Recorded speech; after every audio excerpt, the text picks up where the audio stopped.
Hello guys, welcome back to another video. This is a Football Connect. I'm your host Sam, and we are back again with another one. So Real Madrid just lost to Valencia, and why is this important? And why am I talking about Real Madrid? Because of the clash we have on Tuesday, where Real Madrid will be playing against Arsenal. We did the Arsenal analysis a few hours ago, where and now Real Madrid just lost to the team that is the worst in La Liga this season, if I'm not mistaken, which build up and set up the game at the Emirates perfectly. But before we get to them, let's talk about the game. Don't forget to help me by clicking the like button, subscribing to the Connect, the best way you support us here at TFC. We have a lot to talk about. So what happened? Real Madrid were not in the game, and that has been something that we've noticed of them for some time now. This has been happening, and we were wondering exactly where would we find them. When are they actually going to start playing football again? We have been asking this question for so many times, and so many people have not been giving us questions. They just let it be. But Real Madrid, they have not been perfect for some time, and it's starting to show. But today's game, it was a bit different because it was because of Mamadashvili. Yes, I'm talking about the keeper that Liverpool signed from Valencia for next season. This goalkeeper was just unplayable today. They tried to attack him, to attack from the left and the right. They just could not break down this goalkeeper. He had 8 saves in the game, and in those 8 saves, he also saved Vinicius Junior's penalty. But there is something interesting about this goalkeeper of this team, the way he was throwing himself, the way he put his enticing presence to scare Real Madrid. They just could not break him down. He had, in those 8 saves, there were moments when you felt like the goal was of how good he is as a goalkeeper. But there's another thing that happened in this game that people might need to talk about. Where is the confidence of Real Madrid? Of course, it was a different Real Madrid, because if you're watching the game, and I'm going to put it right now for you to see what I'm talking about, if you are actually watching the game, you will see that there was a situation of Tchouameni not being Tchouameni playing as a defender. The reason why is because Asensio was not in the game. I think he was injured. But if you look at the team that Real Madrid were using, it was Garcia, of course, Rudiger, Tchouameni, as well as Vasquez. That is not a strong side, especially the right side. Tchouameni is a midfielder, and in average on its best. And Vasquez, we've seen, is not one of the best player playing at fullback. He is a striker, for Christ's sake. He's been played in the position which is not even his. And also, you have a Modric on the same side when you are already lacking so much players. If I was Ancelotti, I'm hoping this is not how the game played out because I did not pay attention. I would have made Valverde become the guy in front of Tchouameni and Vasquez, because he has more power, he has more of that enticing presence to help the team and to stop in attack. That happens from him. Something that we don't see. Modric is good technically, is really good in controlling the game, but one thing that we have to be truthful about Luka Modric, if we are watching him, the guy is old. The guy is almost 29, 80, is it 37 or 39 years old. He's still playing, yes, he's still doing well, but he's old. And you'd expect that he's taken out of the team. They don't make him play until the time he played into the game. It was not really a good idea. Jude Bellingham playing, of course, behind Kylian Mbappe. Mbappe creating opportunities, causing chaos. They were in trouble. And I think it is true. The defender called Marquera for Valencia, he worked his head off, as well as I think it's Daka or Dakabe or something like that, the one who scored at Real Madrid. Because can I tell you something interesting? If you're not watching the game, this same guy that I'm just talking about actually scored himself at some point, and he only got lucky because there was an offside of Kylian Mbappe leading to that goal. So they scored a header. Real Madrid, they had a penalty. No, before that, there was a penalty of Vini, which was saved by Mamadashvili. Then the game was played. Then they scored, I think it was a free kick Valencia. Then Real Madrid, Vini Jr. scored early in the second half, as the second half scored, but before that, that's where the goal, which was disallowed, is an offside, where a player of Valencia scored himself. Then, as the game was continuing, second half we began. Vini has an amazing opportunity looking at the goal, and he scored an amazing goal, making the scoreline. I think it was by then 1-1, and I'm like, okay, Real Madrid are there. And watching that game from start to finish, to be honest, it was Real Madrid running the show.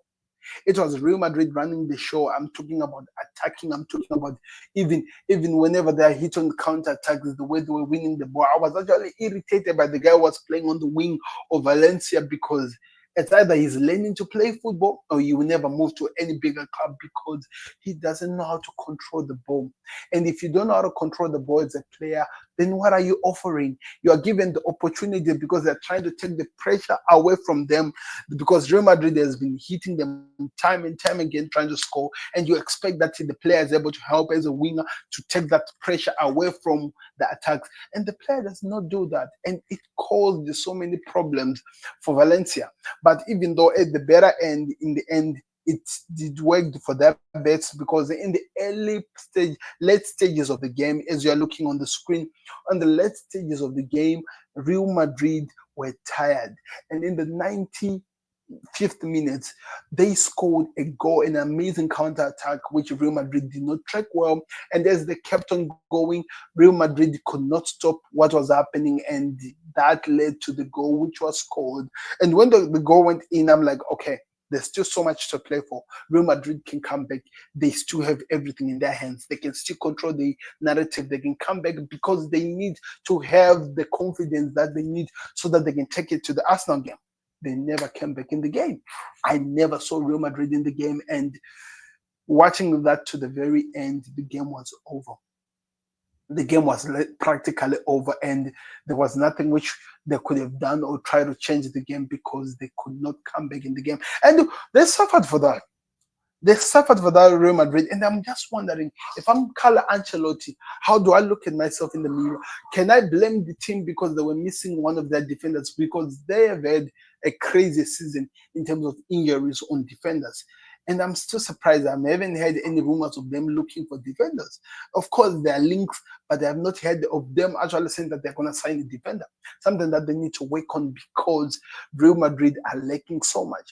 But this is the Champions League. We know that they are a different animal when it comes to those Champions League nights against Arsenal. It could be an interesting game, I'm telling you. But we are going to build up to that when the game comes in. But as we were watching the game, like I'm talking about this, the 95th goal scored by Valencia doesn't mean that they had an amazing game. To be honest, that would be the opposite from actually the truth. Real Madrid ran the show. The whole entire game, Real Madrid were controlling everything that was happening in this game. If you look at right now the percentage and everything that happens, everything led to Real Madrid. Look at this. 65 percentage of the game was in Real Madrid's hand. Expected goal, which they did not even live up to, was an XG of about 3.7 to Valencia of 0.8. Is 0.81, but in that 1.81 they scored 2 goals. It doesn't even make, so it means they scored more goals. They outscored their XG, and that means so much for the team. 21 shots for Real Madrid compared to 10 from Valencia. 4 chances, big chances for Real Madrid compared to 2. And who was the difference maker? Like I said, Mamadashvili was the difference maker. And in all of that, that's what gave the whole entire game it's whatever that happened in the game. So many players went out, the end they came in, they could not affect the game. And in the very end, they lost the game. So what are your thoughts in the comment section? I'm curious to hear, where do you see Real Madrid going on, especially knowing that their next game is none other than the Gunners. And the Gunners of Arsenal would want to cause chaos. I'm just wondering, I want to hear your thoughts in the comment section, because you'll be watching this game and you'll be thinking about exactly what will happen in this game and how can that actually help Real Madrid or even Arsenal in the game. Remember, the first game is at the Emirates. The other one is also going to be played at the Santiago about. In the Premier League, in terms of that time when Real Madrid was playing, of course, I did not pay attention to those matches that much, but I know for a fact that there are teams that have won. Crystal Palace, I think they won, if I'm not mistaken, and I'm going to try to show you the information on that in the Premier League games which were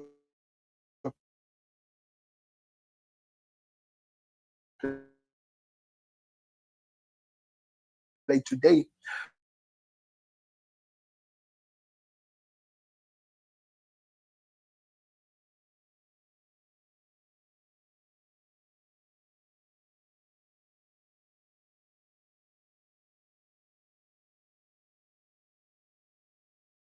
Against Brighton by 2-1, but the Crystal Palace they had 2 red cards to Brighton's 1. I'm curious. I think I might watch highlights of that game to see what happened. Ipswich lost to Wolves at home out of the Premier League. West Ham drew against Bournemouth. Aston Villa right now are playing. That is a game that I'll talk about later on. But as things stands right now, as you can see, this is what we have. Let me hear your thoughts in the comment section.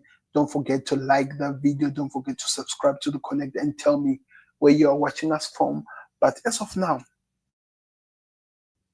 gonna be exciting Friday. It's really gonna be an exciting Tuesday where we watch Arsenal playing against Real Madrid. I'll be back here on the Connect to analyze the game and talk about it. Like the video, subscribe. We're out. Peace. Beats the goalkeeper. You're just lost for words. He is just brilliant. Georgie Best, Diego Maradona.